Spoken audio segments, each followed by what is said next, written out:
Cuando Hitler sorprendió al mundo en 1941 al invadir la URSS, sus antiguos aliados en Europa, pronto quedó claro que había más razones detrás de la invasión que solo la estrategia bélica. Los nazis sentían un odio especial hacia los rusos. Los consideraban hombres y mujeres inferiores, no solo porque fueran eslavos y por lo tanto racialmente inferiores, sino también porque eran bolcheviques, y Hitler odiaba su doctrina comunista.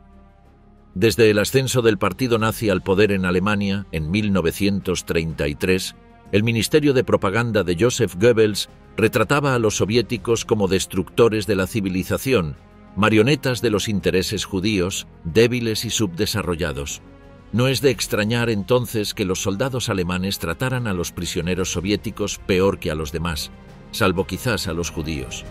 Únete a nosotros hoy, mientras exploramos lo que les ocurrió a los soldados soviéticos capturados por los alemanes, uno de los capítulos más oscuros de la Segunda Guerra Mundial.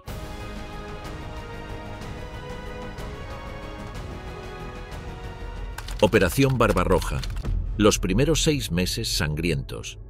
En su escala, fanatismo y pura criminalidad, la guerra de la Alemania nazi contra la Unión Soviética tiene pocos rivales en la historia de los conflictos armados. Cuando Hitler decidió invadir la Unión Soviética en junio de 1941, fue una gran sorpresa tanto para Stalin como para las potencias aliadas. Después de todo, habían estado en buenos términos hasta hace poco, e incluso firmaron un pacto de no agresión en 1939. Sin embargo, Alemania ordenó a sus tropas invadir la nación vecina y avanzar hacia Moscú, en lo que se conoció como la Operación Barbarroja. El Frente Oriental se convirtió en los años siguientes en el campo de batalla más cruel de la Segunda Guerra Mundial. En los teatros de guerra europeos, fue la guerra en el Frente Oriental la que generó con diferencia el mayor número de prisioneros y la mayor cantidad de muertes. La brutalidad de la campaña de Barbarroja en 1941 y los 4 años de guerra que siguieron han sido bien documentados, y los historiadores debatieron sobre los orígenes y la escalada de esta guerra de aniquilación, un conflicto que condujo a la matanza masiva de millones de soldados y civiles entre 1941 y 1945. Durante el conflicto se ha estimado que las fuerzas alemanas tomaron aproximadamente 5.700.000 soldados soviéticos prisioneros. De estos, unos 3.300.000 no sobrevivieron a la guerra. Es más, estas cifras no toman en cuenta a las tropas que pudieron haber intentado rendirse, pero que fueron asesinadas en el campo de batalla antes de que su existencia como prisioneros pudiera ser registrada. Esto representa un nivel de mortalidad espantoso que, alrededor del 57%, está fuera de toda proporción con las pérdidas sufridas por otras nacionalidades en manos alemanas. Esto se debió en parte a que las tropas alemanas fueron alentadas a ver a los rusos comunes como culturalmente inferiores y acostumbrados a condiciones duras, aunque capaces de realizar un buen trabajo si se les lideraba adecuadamente. Además, porque el ataque de Hitler a Rusia se basaba en varias suposiciones incorrectas según su ideología racista. En primer lugar, Hitler daba por sentada la inferioridad del pueblo ruso y asumió que su liderazgo militar aún estaba en caos después de las purgas estalinistas de finales de la década de 1930, y no sería más fuerte para el momento del supuesto ataque alemán en 1941. Sus comandantes militares consideraban que el Ejército Rojo no representaba una amenaza ofensiva, pero reconocían la resistencia y el coraje de los soldados soviéticos individuales y su potencial para llevar a cabo acciones defensivas exitosas. Además, no había duda de que esta también sería una guerra ideológica, una lucha entre la Alemania nazi y la Unión Soviética judeo-bolchevique por la supremacía en Europa y por el espacio vital. Esta sería una guerra de aniquilación y exterminio, conceptos que se integraron en el proceso de planificación a través de una serie de decretos publicados durante la primavera de 1941. Los decretos de Hitler estaban destinados a afianzar en las mentes de los soldados comunes y sus oficiales que esta sería un tipo de guerra muy diferente, una en la que participarían en un conflicto ideológico junto con las SS y con el pleno acuerdo de sus comandantes militares. La eliminación de enemigos reales o imaginarios detrás de las líneas era una medida para ahorrar sangre alemana, pero esto era solo un elemento del proceso. Las declaraciones de Hitler, las órdenes de los comandantes del ejército y las historias de traición del Ejército Rojo ayudaron a construir esta imagen, al igual que la propia representación de la guerra por parte de Stalin, no como una guerra común, sino como una guerra popular contra el fascismo alemán. A pesar de todo este odio y la intensa propaganda contra los rusos, el 23 de agosto de 1939, el ministro de Asuntos Exteriores de Hitler, Joachim von Ribbentrop, firmó un pacto de no agresión con la Unión Soviética representada por Vyacheslav Molotov. El pacto Molotov-Ribbentrop se mantuvo en secreto y estipulaba que tanto la Unión Soviética como la Alemania nazi respetarían las esferas de influencia de la otra parte en Europa y que no se atacarían mutuamente durante 10 años desde la firma. Poco después, Hitler invadió Polonia y comenzó la Segunda Guerra Mundial. Al principio, mantuvo una alianza cautelosa con Stalin, debido a los intereses mutuos en la guerra, pero cuando Francia cayó en solo 6 semanas y la única amenaza real al Tercer Reich provenía del maltrecho Reino Unido, Hitler dio la orden de comenzar la Operación Barbarroja y traicionar a su antiguo aliado.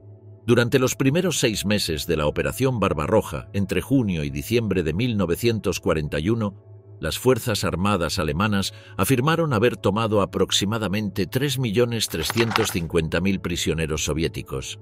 Sin embargo, las instalaciones destinadas a albergar a los prisioneros de guerra en el frente oriental eran totalmente inadecuadas para albergar a tan gran número de prisioneros y las raciones enviadas por el gobierno central alemán no eran suficientes para alimentar a todos.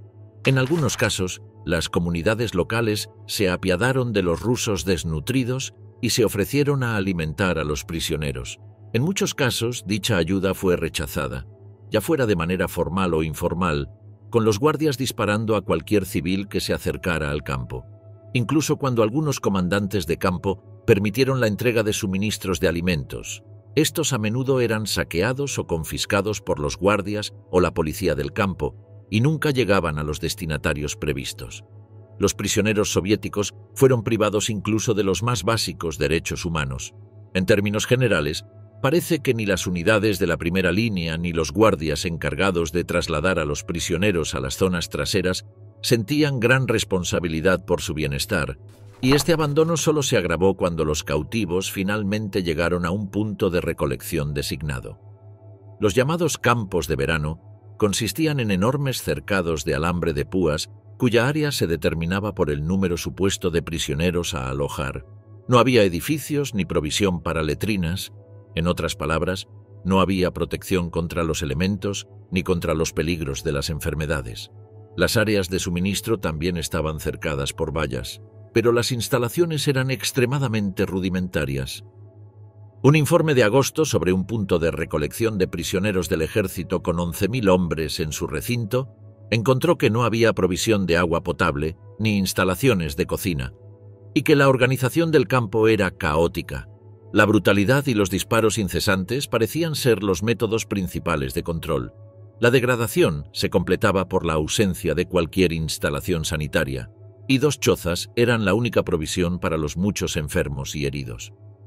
Durante los primeros meses de la Operación Barbarroja, la hambruna fue la principal causa de mortalidad entre los prisioneros.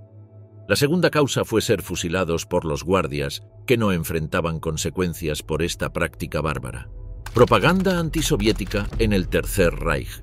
Para entender la extrema crueldad que los prisioneros soviéticos enfrentaron a manos de los soldados y oficiales alemanes, debemos observar las historias y mentiras que el Ministerio de Propaganda del Reich difundió a la población general. El 8 de septiembre de 1941, 2 meses y medio después de la invasión de la Unión Soviética, el Tercer Reich emitió una normativa llamada Reglamento para el tratamiento de los prisioneros de guerra soviéticos en todos los campos de prisioneros de guerra. Esta declaración afirmaba que el bolchevismo, el destructor de naciones, era el enemigo mortal de la Alemania nazi y por primera vez el soldado alemán se enfrentaba a un enemigo entrenado, tanto militar como políticamente. Así, Los rusos no podían ser considerados ni tratados como soldados honorables. El soldado alemán necesitaba usar todos los medios a su disposición en la lucha. Esto significaba ignorar las leyes internacionales que prescribían el trato ético de los soldados capturados, como las convenciones de La Haya o Ginebra. Por supuesto, esta propaganda había comenzado mucho antes en la Alemania nazi, prácticamente desde que existió el partido nazi, y especialmente desde que llegó al poder en 1933. Y desde ese momento, la propaganda contra la Unión Soviética se convirtió en uno de los principales objetivos del Ministerio de Propaganda de Goebbels. Ese mismo otoño, Eberhard Tauber, uno de los antisemitas más prominentes de la Alemania nazi y uno de los primeros miembros del partido nazi, fundó lo que se conoció como el Anti-Komintern dentro del Ministerio de Propaganda. El verdadero Komintern, la Internacional Comunista, era la organización internacional de los trabajadores completamente controlada por el Partido Comunista de la Unión Soviética. El objetivo principal del Anti-Komintern de Taubert era administrar una campaña de propaganda antisoviética en todo el territorio del Tercer Reich. Una de las principales formas en las que Taubert logró que los alemanes odiaran al pueblo soviético fue asociando el bolchevismo con los judíos. De esta manera, solo tenían que concentrarse en un solo enemigo, la amenaza internacional del judeo-bolchevismo. A pesar de que, tradicionalmente, los judíos eran discriminados en el antiguo Imperio ruso y también en la Unión Soviética, la propaganda de Taubert fue tan intensa que toda la nación alemana se convenció de que existía una conspiración judía mundial contra el Estado alemán, orquestada por Joseph Stalin en Moscú. Aparecieron carteles en las paredes de todas las ciudades alemanas representando a un Stalin caricaturizado planeando destruir el Reich alemán, y se hizo común ver en los medios sancionados por el Estado el martillo y la hoz superpuestos sobre la cruz de David. Otra imagen común era la de una mano roja del comunismo alcanzando el mapa alemán, significando que la amenaza roja iba a invadir Alemania si no se detenía. Entre el verano de 1958-1939 y la primavera de 1941, cuando el Tercer Reich y la URSS acordaron una tregua incómoda, la propaganda antibolchevique se detuvo. Joseph Goebbels disolvió oficialmente el Anti-Komintern y concentró los esfuerzos de su ministerio en el enemigo británico. Esto tuvo que cambiar con la agresión alemana contra la URSS. Tras el ataque a la Unión Soviética el 22 de junio de 1941, Goebbels se dio cuenta de que era hora de regresar a la propaganda antibolchevique. El Ministerio de Propaganda tenía que movilizar a la preocupada población alemana para la guerra contra la URSS. Pronto se hizo evidente que la propaganda bélica era más que una simple repetición de la campaña antisoviética de finales de la década de 1930. A medida que la propaganda de la Alemania nazi enfatizaba nuevamente una conspiración judía mundial contra la nación alemana, la retórica antibolchevique se convirtió en parte de un discurso que legitimaba la Segunda Guerra Mundial y el Holocausto. Sin embargo, en el frente oriental, la propaganda nazi actuó de nuevas maneras. Según la ideología nazi, los rusos y otros pueblos eslavos eran subhumanos inútiles. Como tal, sus líderes, la élite soviética, debían ser asesinados y el resto de la población esclavizada o expulsada más al este. Como resultado de estas fantasías racistas, millones de civiles soviéticos fueron asesinados deliberadamente, muriendo de hambre o trabajando hasta la muerte. Millones de otros fueron deportados para trabajos forzados en Alemania o esclavizados en los territorios orientales ocupados. Los planificadores alemanes pidieron una explotación despiadada de los recursos soviéticos, especialmente de los productos agrícolas. Este fue uno de los principales objetivos de guerra de Alemania en el este. Por esta razón, Stalin impuso una política de tierra arrasada para negar a los alemanes y sus aliados los suministros básicos mientras avanzaban hacia el este. Para llevar a cabo esa orden se formaron batallones de destrucción en las zonas de primera línea, con la autoridad para ejecutar sumariamente a cualquier persona sospechosa. Los batallones de destrucción quemaron aldeas, escuelas y edificios públicos.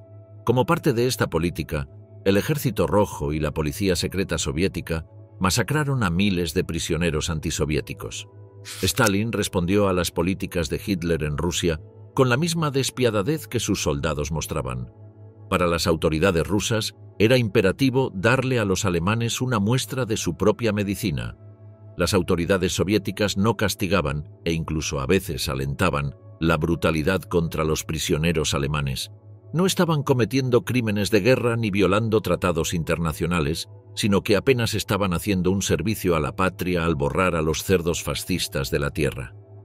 A medida que avanzaba la guerra, la administración política del Ejército Rojo intentó limitar la práctica de matar prisioneros, ya que podían ser valiosas fuentes de inteligencia que podrían usarse contra el enemigo, pero sus esfuerzos fueron inútiles. En batalla, los hombres y comandantes del Ejército Rojo no se molestaban en capturar soldados y oficiales. Existen casos conocidos de prisioneros que fueron estrangulados y apuñalados hasta la muerte con cuchillos o bayonetas. Al ver que no podían detener a sus soldados de asesinar a los alemanes capturados, el Ejército Rojo optó por un enfoque administrativo, pidiendo a los oficiales que al menos hicieran un inventario de las armas y pertenencias personales tomadas a los nazis muertos. Esta es otra razón por la cual el Frente Oriental fue el campo de batalla más sangriento de toda la Segunda Guerra Mundial. Ejecuciones masivas de prisioneros soviéticos a manos de los alemanes. Uno de los aspectos más desgarradores del terrible trato recibido por los soldados soviéticos en el Frente Oriental es el hecho de que algunos de ellos fueron deliberadamente separados y sometidos a torturas aún peores. Desde el inicio de la campaña en el Frente Oriental, las unidades de la Wehrmacht en primera línea habían estado transfiriendo a comisarios políticos, judíos y sospechosos de ser subversivos a formaciones de las SS y la policía secreta. Estos hombres eran sacados de los campos y ejecutados, a veces en cuestión de horas. Las depuraciones también costaron la vida a un número desconocido de musulmanes, quienes fueron tomados por judíos, ya fuera porque habían sido circuncidados o porque tenían una apariencia semítica. El destino de los seleccionados había sido sellado por las directrices de Reinhard Heydrich, el jefe de la Oficina Principal de Seguridad del Reich, pero para los campos dentro del Reich, Heinrich Müller, como jefe de la Gestapo, determinó que las ejecuciones debían llevarse a cabo en el campo de concentración más cercano, bien alejadas de la vista del público. La mayoría de estas primeras víctimas fueron asesinadas casi de inmediato y nunca registradas en los campos a los que fueron enviados, pero su sufrimiento no pasó totalmente desapercibido. Los transportes que llevaban a estos pobres hombres a los campos de concentración contenían tantos muertos o moribundos que el 9 de noviembre de 1941, Müller ordenó detener el transporte para preservar la reputación de las SS ante el público alemán. Al mismo tiempo, el asesinato en ciertos campos de concentración se había vuelto algo común. En septiembre y octubre de 1941, más de 10.000 prisioneros de guerra fueron asesinados en Sachsenhausen porque se les consideraba parte de una de las categorías destinadas a la exterminación sumaria. Es decir, oficiales rusos, judíos, comisarios políticos soviéticos o intelectuales comunistas. Para hacer las matanzas más rápidas, las SS construyeron una instalación especial para que, a su llegada, los prisioneros fueran encarcelados en 4 bloques de barracones con las ventanas oscurecidas, bien alejados del resto del campo. Desde allí eran llevados en pequeños grupos al bloque de ejecución, que estaba hecho para parecer una instalación médica donde los hombres eran forzados a desnudarse y luego conducidos individualmente a un médico que supuestamente los examinaba, pero que en realidad los revisaba en busca de empastes de oro en los dientes. La víctima era luego llevada a una habitación más pequeña y ejecutada con un disparo en la nuca. Los cuerpos eran retirados por los capos del campo y quemados en crematorios móviles, mientras que la habitación era rociada con mangueras y preparada para la siguiente víctima. La instalación estuvo en uso casi constante y podía matar entre 300 y 350 víctimas al día, hasta que sus operaciones fueron detenidas por una epidemia de tifus. Sistemas similares fueron adoptados en Mauthausen y Buchenwald, pero otros campos optaron por métodos más tradicionales, de modo que los prisioneros enviados a Dachau y Flossenbürg fueron asesinados en campos de tiro cercanos y luego cremados. Las matanzas en el campo de Flossenbürg fueron detenidas cuando sangre y partes del cuerpo aparecieron en la orilla del río en la aldea cercana, y también en Gross Rosen, debido a los rumores que se difundieron entre la población local. Aquí, el fusilamiento fue reemplazado por inyecciones letales. En Auschwitz, los primeros transportes con prisioneros del Frente Oriental llegaron en julio de 1941 y los cautivos fueron llevados a las cercanas canteras de grava, donde morían de agotamiento. Eran fusilados por las SS o eran asesinados por los capos en pocos días. El 3 de septiembre, un transporte de 600 prisioneros soviéticos fue aumentado con 250 polacos tomados del hospital del campo, quienes fueron usados para probar la eficacia del gas Zyklon B como método de ejecución. Sin embargo, para mediados de septiembre, la política hacia los prisioneros rusos había cambiado y se creó un campo de trabajo ruso, con algunos traductores encontrados dentro de la población del campo. Los alemanes decidieron que era mejor utilizar la fuerza de trabajo de los prisioneros soviéticos en lugar de malgastar recursos matándolos. Los primeros en llegar fueron 2014 hombres transferidos desde Lambsdorff el 7 de octubre. Su trato fue brutal, incluso para los estándares de un campo que se convertiría en sinónimo de las atrocidades nazis. Al llegar a la estación de tren, se les obligó a desnudarse y luego fueron sumergidos en calderas de desinfectante y forzados a correr desnudos, excepto por el calzado, hacia el campo. Hubo una helada durante la noche y la nieve cubría el suelo. Un largo proceso de registro tuvo lugar al aire libre antes de que pudieran entrar a los barracones, pero no se les proporcionaron ropa durante varios días y las mantas tardaron aún más. Antes de finalizar octubre, llegaron unos 8.000 prisioneros más y fueron acomodados en 9 barracones segregados del resto del campo. En noviembre, todos fueron depurados y 8.000 de los 9.000 fueron clasificados como no sospechosos políticamente y solo 300 como comunistas fanáticos. Estos fueron los primeros en ser ejecutados, puestos a trabajar en proyectos dentro del campo, como la construcción de más instalaciones de exterminio. Los prisioneros sucumbieron a la desnutrición, el frío, las condiciones insalubres y la brutalidad de sus guardianes. Algunos de ellos fueron obligados a caminar hasta aldeas cercanas a temperaturas de menos 35 grados Celsius para trabajar, regresando luego con cadáveres por la tarde, algunos sufriendo de congelación. Su ración de comida era menor que la de los internos civiles del campo, lo que significaba que, incluso sin la brutalidad, los prisioneros morirían de hambre rápidamente. En los 2 años siguientes, solo llegaron pequeños grupos de prisioneros a Auschwitz, principalmente para ser liquidados porque estaban demasiado enfermos para trabajar. En total se ha estimado que 15.000 prisioneros del Ejército Rojo fueron llevados a Auschwitz, de los cuales 12.000 fueron registrados. En el último registro antes de la evacuación del campo, solo 92 seguían vivos. El gas también fue utilizado en otros campos, y Mauthausen comenzó la construcción de una cámara de gas que fue utilizada por primera vez en mayo de 1942. Hasta ese momento, se pusieron en servicio furgonetas móviles de gas, tanto allí como en Sachsenhausen, y nuevamente algunos de sus víctimas fueron prisioneros soviéticos. Algunos prisioneros soviéticos prominentes también fueron alojados en Sachsenhausen, incluido el teniente Yakov Chugashvili, hijo de Stalin, quien había sido capturado el 16 de julio de 1941 y que fue mantenido en un recinto especial junto al sobrino de Molotov y 4 prisioneros de guerra británicos, hasta que terminó con su propia vida al correr hacia la cerca y ser disparado por los guardias. Los que sobrevivieron: uso y abuso de los prisioneros soviéticos. Muchos prisioneros soviéticos fueron perdonados del trato brutal reservado para los oficiales y judíos, pero no porque los alemanes los consideraran más decentes. Fue porque los necesitaban para trabajos forzados. Siempre se había anticipado que los soldados rusos capturados serían utilizados como fuerza laboral, pero exclusivamente dentro del territorio ocupado. Sin embargo, ya en la primavera de 1941, el Ministerio de Trabajo estimó que la economía de guerra alemana necesitaría 800.000 trabajadores más para finales de ese año. Así, los directores de los campos fueron ordenados a dejar de asesinar a los prisioneros aptos para el trabajo inmediatamente. Este cambio de políticas fue forzado por el hecho de que las predicciones iniciales de Hitler sobre la invasión rusa fueron incorrectas. El ejército nazi se encontró con una resistencia más fuerte de la que esperaban, y el esfuerzo bélico estaba poniendo a prueba la economía de Alemania. Necesitaban la mayor cantidad de trabajadores posible, y se consideraba que la mano de obra rusa era más confiable que la del resto de los trabajadores del este de Europa.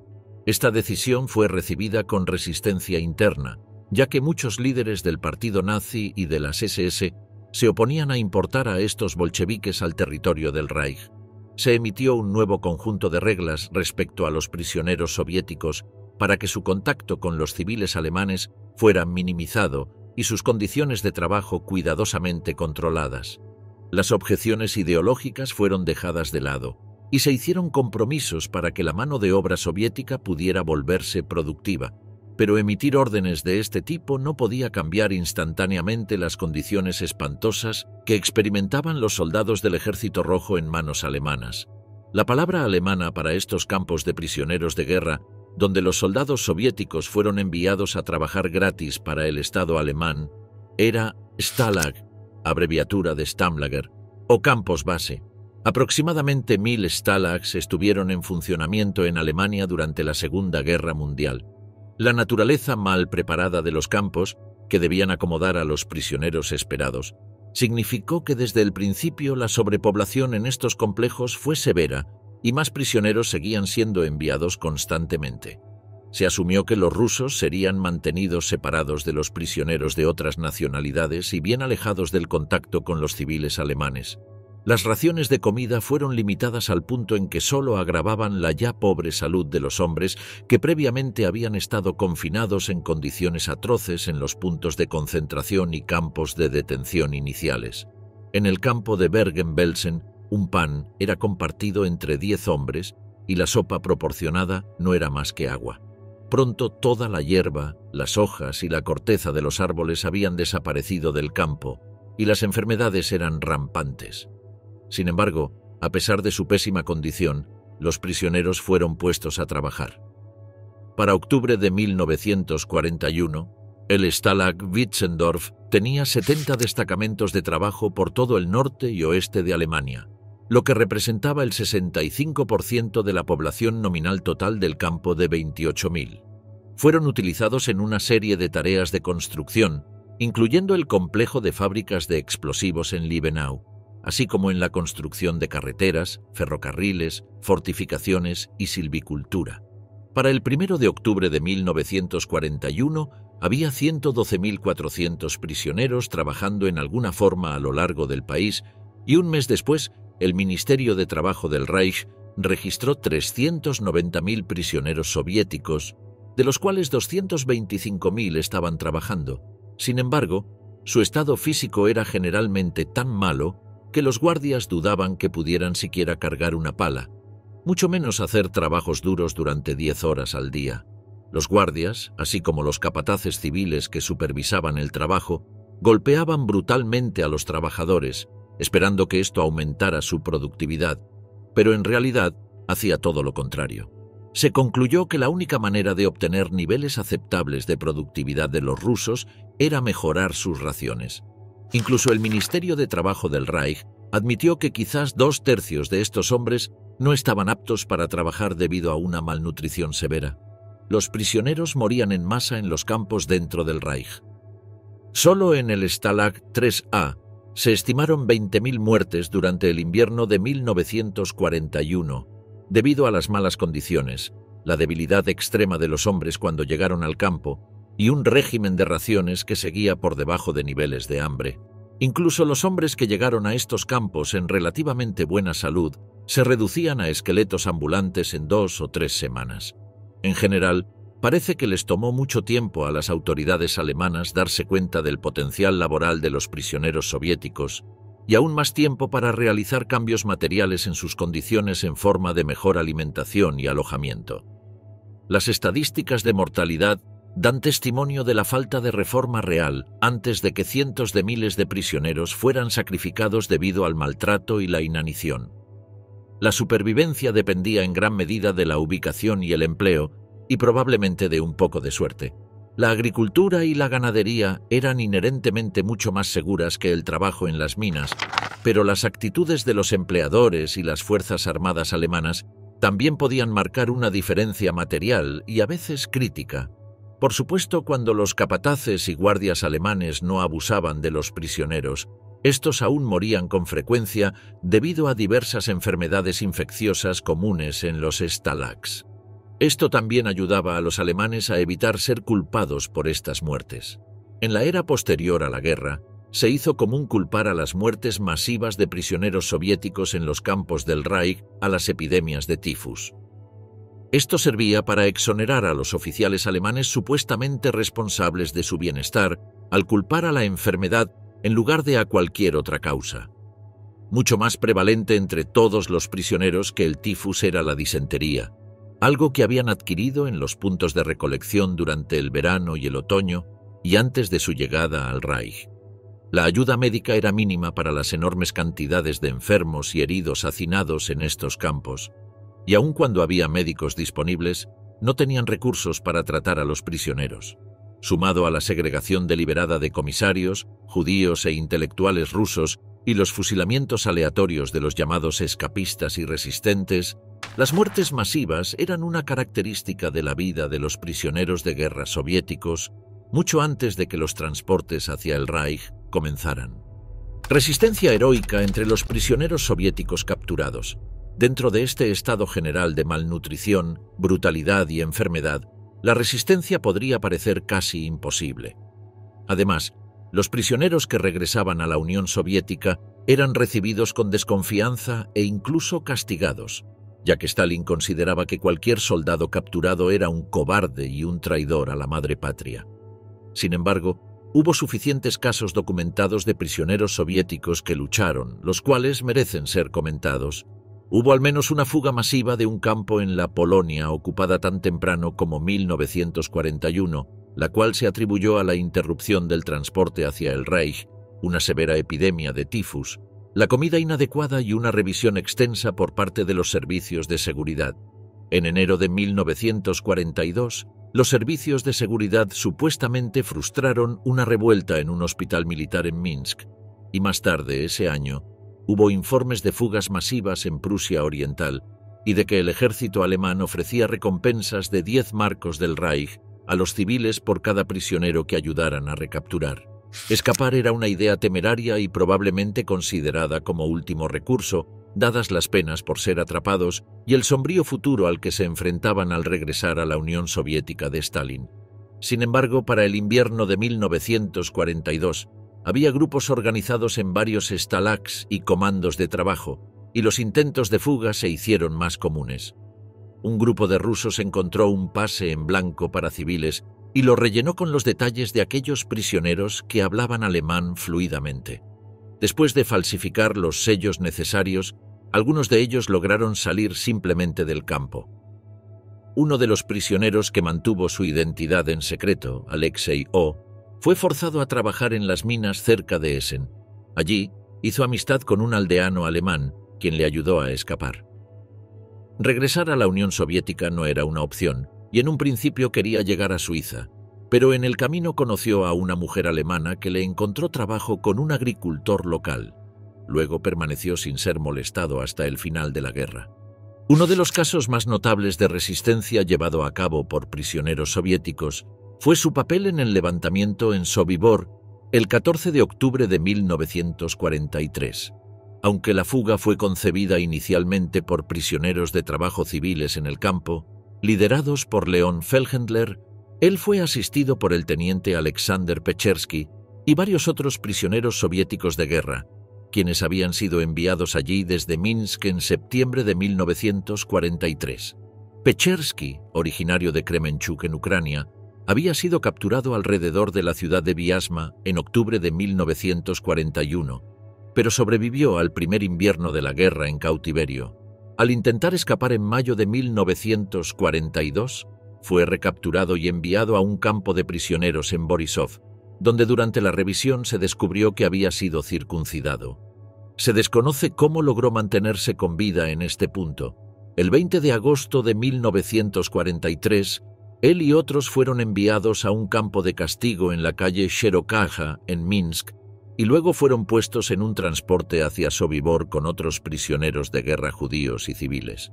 Habiendo sobrevivido tanto tiempo en cautiverio alemán, esto debería haber sellado su destino, pero contra todo pronóstico, él y algunos de sus compañeros prisioneros de guerra no fueron gaseados a su llegada, sino seleccionados para unirse a los llamados prisioneros de trabajo. Su llegada a Sobibor proporcionó un nuevo impulso y experiencia militar crucial que Feldhendler pudo aprovechar para el levantamiento en el campo. Según el plan de Feldhendler, intentaría matar a tantos alemanes como pudiera en Sobibor. Mientras tanto, algunos de sus compañeros prisioneros intentarían escapar. Calculó que quizás 10 o 15 podrían escapar de esta manera, antes de ser finalmente fusilado por los guardias alemanes. Cuando el plan finalmente se llevó a cabo, fue Pechersky quien lideró la revuelta y fueron los prisioneros soviéticos quienes tomaron el papel clave de matar a los guardias alemanes y tomar sus armas. Lo que siguió fue una fuga masiva en la que muchos fueron asesinados, pero Pechersky y su grupo de 8 rusos y 9 civiles lograron escapar del campo. Poco después, Pechersky y los 8 prisioneros de guerra sobrevivientes abandonaron a los civiles judíos y cruzaron el río Bug, con la intención de viajar hacia el este. Al tener la ventaja de hablar ruso, lograron obtener suficiente información local para encontrar un punto seguro para cruzar el río y finalmente lograron su objetivo de unirse a un grupo de partisanos que luego fue incorporado al Ejército Rojo. A pesar de haber demostrado un coraje y patriotismo increíbles, reanudando inmediatamente la lucha contra los alemanes en lugar de esconderse, el papel de Pechersky en el levantamiento nunca fue reconocido por la Unión Soviética y, tras la guerra, fue encarcelado durante varios meses porque había trabajado para los alemanes. Una fuga aún más espectacular, aunque muy tarde en la guerra, fue llevada a cabo con éxito por Mikhail Deviataev, un piloto soviético derribado en julio de 1944 y finalmente enviado como obrero para trabajar en el aeródromo de Peenemünde. Allí se familiarizó con los procedimientos de despegue del avión bombardero mediano Heinkel He-111. El 8 de febrero de 1945, él y 9 compañeros atacaron al único guardia en el aeródromo y robaron una aeronave. Deviataev voló hacia las líneas rusas, pero fue atacado por su propio lado y realizó un aterrizaje forzoso. Aunque todos los fugitivos sobrevivieron, la agencia de contrainteligencia rusa se negó a creer sus historias y fueron encarcelados. Deviataev permaneció en prisión y solo fue liberado más tarde, mientras que sus 9 compañeros fueron enviados a batallones de castigo y solo 3 sobrevivieron al asalto a Berlín. Las acciones de sabotaje también fueron relativamente raras, nuevamente debido a las draconianas penas para aquellos que eran atrapados, pero como en otros casos, surgieron algunas organizaciones, a menudo facilitadas por el personal médico que tenía mayor libertad de movimiento. Por ejemplo, el Stalag Fallingbostel dio lugar al Comité para la Lucha contra el Fascismo. Incluía elementos belgas, franceses y yugoslavos y fue capaz de vincular prisioneros en varios comandos de trabajo dentro del campamento. A sus miembros se les acreditan varias acciones de sabotaje, como descarrilar grúas elevadoras y deshabilitar los hornos eléctricos en la planta de fabricación de Hannover, que producía partes para los tanques Tiger. Igualmente, la cooperación franco-rusa fue acreditada por apagar la turbina en la fábrica cerca de Braunschweig, que producía torpedos y embarcaciones de desembarco. Los no rusos generalmente estaban en una mejor posición para adquirir mapas, dinero, brújulas y comida para posibles fugas, y los franceses también proporcionaron una radio. También se establecieron vínculos con soldados alemanes antifascistas, quienes proporcionaron conexiones y a veces materiales del mundo exterior. A principios de 1944, la existencia del grupo de Fallingbostel fue descubierta por la Gestapo, y muchos de sus líderes fueron asesinados o enviados a campos de concentración. Organizaciones similares fueron evidentes en otros campos. Por ejemplo, en el Stalag Senne, el médico jefe, Alexis, estaba en el centro de una red de resistencia dentro del campo. Él y sus colegas escondieron deliberadamente a hombres en un hospital del campo y en algunas ocasiones usaron la remoción de cuerpos del campo para intercambiar papeles y dar nuevas identidades a los buscados, registrándolos como muertos. Se estima que este grupo creció hasta 1.400 o 1.500 miembros a finales de 1943. En septiembre de 1944, un informe señaló que los informantes alemanes habían identificado una organización secreta dentro del campo centrada en el hospital, destinada a la subversión y sabotaje en los lugares de trabajo, así como la organización de fugas masivas y resistencia armada. Soldados soviéticos, obligados a luchar por Alemania. Los alemanes perdieron hasta 800.000 hombres, ya sea muertos, heridos o desaparecidos, en los primeros 6 meses de la Operación Barbarroja, y las carencias de mano de obra se superaron, en parte, mediante el reclutamiento de prisioneros de guerra como tropas auxiliares asignadas a los comandos alemanes. Las estimaciones sugieren que los prisioneros pudieron haber constituido hasta el 40% de estas unidades a finales de 1941.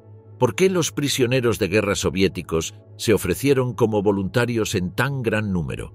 Probablemente, el factor más importante, dadas las condiciones espantosas en las que se mantenía a estos hombres, era la posibilidad de recibir suficiente comida y refugio para sobrevivir. Esto pudo haberse visto incrementado por la falta de compromiso con el comunismo, con Rusia o con ambos, así como por el conocimiento de las órdenes de Stalin sobre los soldados capturados.